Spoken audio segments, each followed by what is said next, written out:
Jam Merita Fazlia. Jam arsimtare në shkollën fillore Fanoli, fshati Trebosh. Unë për ju kam përgatitur një mësim të ri nga lënda e shoqërisë. Mësimi titullohet Unioni Evropian. Çka është Unioni Evropian? Unioni Evropian është bashkësi binacionale dhe ndërqeveritare të shteteve anëtare demokratike. Pra është bashkim politik dhe ekonomik i 28 shteteve anëtare që janë të vendosura kryesisht në Evropë. Mirë po ky union është i hapur për zgjerim edhe për shtetet e tjera të Evropës, por që duhet i plotësojnë disa kritere të unionit. Kur është themeluar Unioni Evropian? Ideja për krijimin e unionit ka ekzistuar shumë më herët, mirë po kjo së pari u arrit në vitin 1951 me nënshkrimin e Traktatit të Komunitetit Evropian për Qimir dhe Qelik, ide e plasuar nga Robert Schuman, ministër i jashtëm i Francës. Pra, në fillim kanë nënshkruar marrëveshje në 6 vende të Evropës, si që janë Gjermania, Franca, Belgjika, Italia, Holanda dhe Luksemburgu, dhe quhej Bashkimi Evropian për Qimir dhe Qelik. Mirë po, pas miratimit të Traktatit të Lisbonës, i mbajtur në vitin 2009, emërtimi i përdorur është Bashkimi Evropian.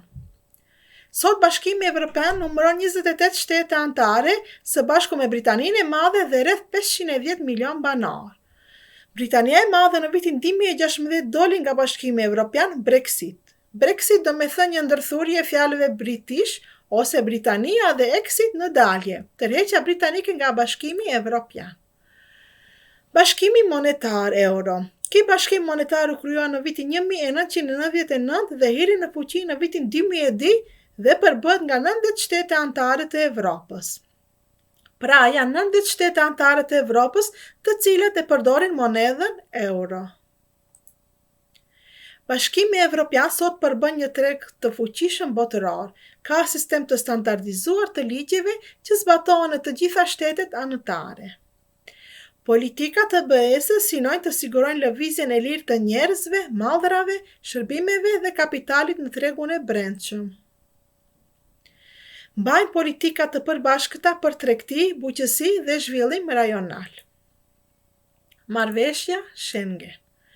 Marrëveshja Schengen është një iniciativë e shumë vendeve evropiane, të cilat nënshkruajnë një kontratë që të heqin dorën nga kontrollet e qarkullimit të personave në kufijtë e tyre të përbashkët. Kjo marrëveshje vlen për shtetet e Bashkimit Evropian me përjashtim të Mbretërisë së Bashkuar dhe Republikës së Irlandës, Norvegjisë, Islandës dhe pas vitit 2007 edhe të Zvicrës. Kush mund të antarësohet në BE? Traktati për Bashkimin Evropian thekson se çdo vend i Evropës mund të aplikojë për antarësi nëse i respekton vlerat demokratike të BE-së dhe angazhohet për promovimin e tyre. Një vend mund të bëhet antar vetëm nëse i plotëson kriteret dhe kushtet e antarësimit siç janë të definuara nga liderët e BE-së gjatë samitit të kryer në Kopenhagë në vitin 1993. Në BE mund të antarësohen me pëlqim të gjitha anëtarëve të shteteve të BE-së. Vendet kandidate për në BE. Vendet kandidate për në BE janë Islanda, Shqipëria, Serbia, Kosova, Maqedonia e Veriut, Bosnia e Hercegovina, Mali i Zi dhe Turqia. Republika e Maqedonisë Veriore. Republika e Maqedonisë Veriore është kandidat serioz për antarësimin në Bashkimin Evropian, sepse e ka plotësuar kushtin e parë kryesor që është kërkuar nga Bashkimi Evropian, ndërimin e emrit. Ish Republika e Maqedonisë ishte kandidate edhe më herët, por kishte veto nga Greqia dhe për shkak të emrit, sepse nuk e pranonte antarësimin e Maqedonisë me këtë emër.